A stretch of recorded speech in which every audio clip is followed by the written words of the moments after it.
This is the Pit Stop.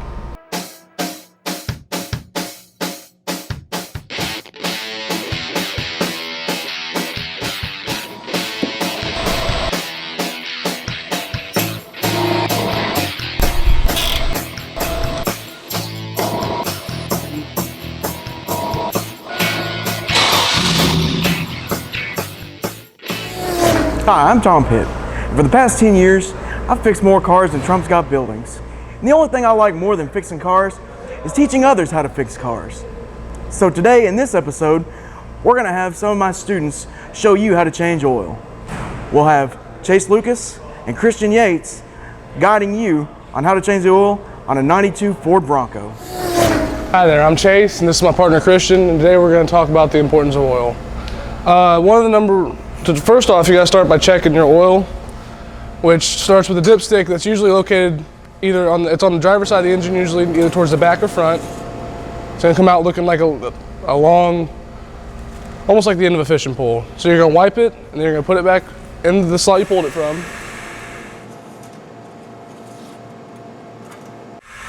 And then when you pull it again, you're not gonna want to touch the end. You want to see your levels. If you can see any metal shavings in there, you can see flakes usually. So listen, it's looking a little, it's full, but it's also a little dark. So we're gonna end up changing it today. Some of the dangers of not changing is you can lock up your engine because that oil's not getting up into the cylinders or in between the piston and cylinders to really lube it up right. So it'll cause them to warp. When metal heats, it expands. So it'll cause your engine to warp, and it'll cause your piston heads to lock up inside the cylinder. All right, now next we're gonna lift this Bronco up on the jack, on this hydraulic floor jack to make it easier to change the oil from the underneath the car. Now the dangers of these hydraulic floor jacks is that you want to make sure that it's sitting on a lock after you get it up, because if it's not, it could cause one of them, the hydraulics, and one of them could give out and it could fall on you. You never know what could happen. But not everybody has these at home. So if you're at home changing your oil, you want to use these little tiny floor jack stands. And the way these work is you can pull them up, set them on a lock, or you can just leave them lowered. And you can go ahead and use this roll around floor jack to jack your car up and put these floor jack stands underneath of them. So now we're going to lift up this Bronco to get up underneath it to pull the oil plug and check for the oil, look for the oil filter. So this is pretty basic. The button's gonna lift it up and down. Now once we get it going, I'm gonna let it show the first lock, but then I'm gonna engage this button. That's gonna disengage the rest. You can hear the hydraulic give out on that. So let's go ahead and lift her up.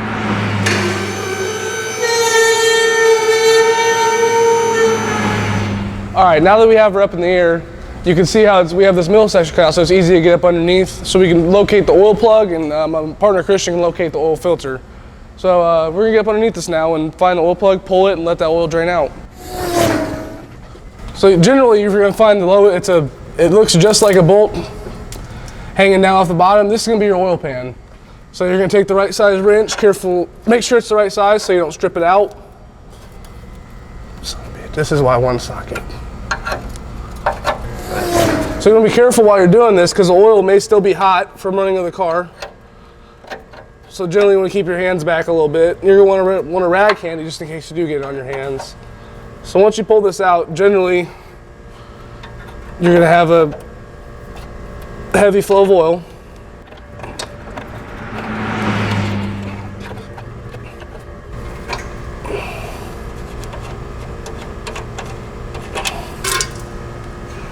It's that easy.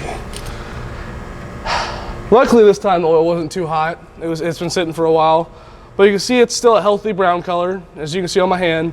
You don't see any metal shavings, which would usually be a good showing that you're warping your pistons and cylinders. So now we're just gonna let this drain. I'm gonna hand it over to my partner Christian to show where the oil filter is. While the oil is draining, I'm gonna show you where to locate the oil filter at. And the oil filter on this vehicle is right here. All right, now that the oil is drained, it's time to put the oil plug back in. But first off, we want to make sure that we wipe off any excess oil off the oil pan. That way we make sure it's nice and clean for when we put the drain plug back in. All right, now that we got that wiped off, I'm just gonna go ahead and wipe off the drain plug a little bit. Now that we got it all wiped off, we're gonna go ahead and put the drain plug back in. Now as we're putting the drain plug back in, we wanna make sure that it's tight on there, but we don't want it too tight to where it'll mess anything up. But we want it tight enough to where we won't leak oil anymore.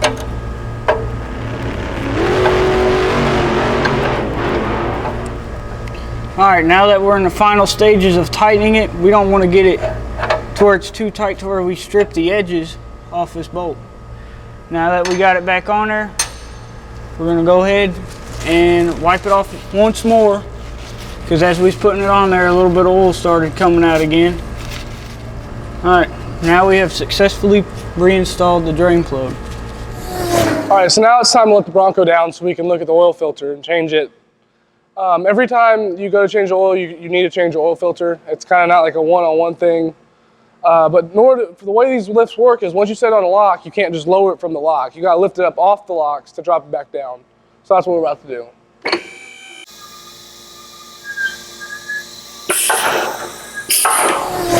All right, now that we've got the Bronco successfully lowered, it's time to remove the oil filter.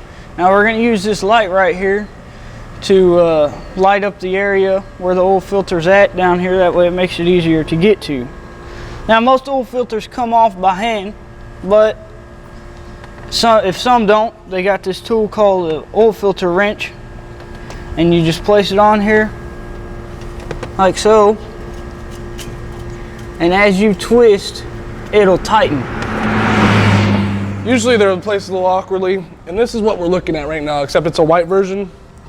The oil flows into there, it'll catch all metal shavings, any dirt, grime, and nastiness that flows through the engine, through the oil, and it'll filter it back through. That way you don't gotta worry about changing oil so often.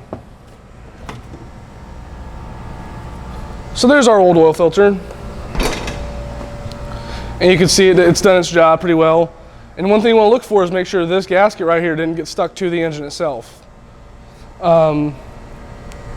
All right, now we're gonna put the new one on. All right, now that we have successfully installed the new oil filter, it's time to show you where the oil cap is to put the new oil in it.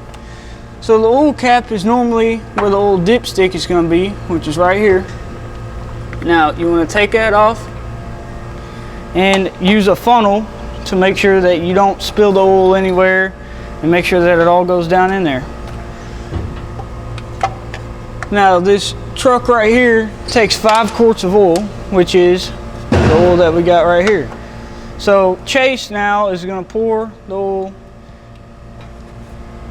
Now you want to make sure that you slowly pour it in there, that way you don't overfill and splash it everywhere. All right, now we're going to start the Bronco so the oil can build up and build pressure inside the oil pan.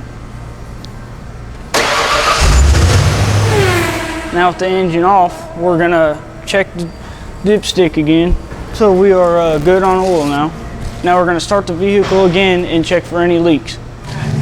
All right, now that you can see there are no leaks, so we have successfully drained the oil, put new oil in it, and changed the oil filter in and out. Well, looks like that's all we have time for today. Special thanks to Chase and Christian for helping us out along this journey.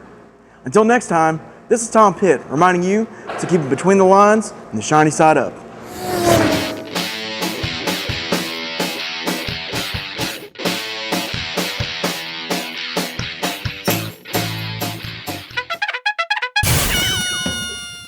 Hi, I'm Tom Pitt. For the past 10 years, I've fixed more cars than Trump's got towers. Students. Christian Yates and Chase Lucas. Hi, I'm Tom Pitt. For the past 10 years, I've fixed more cars than Trump's got buildings. And the only thing that I like... So as it goes, put this back on.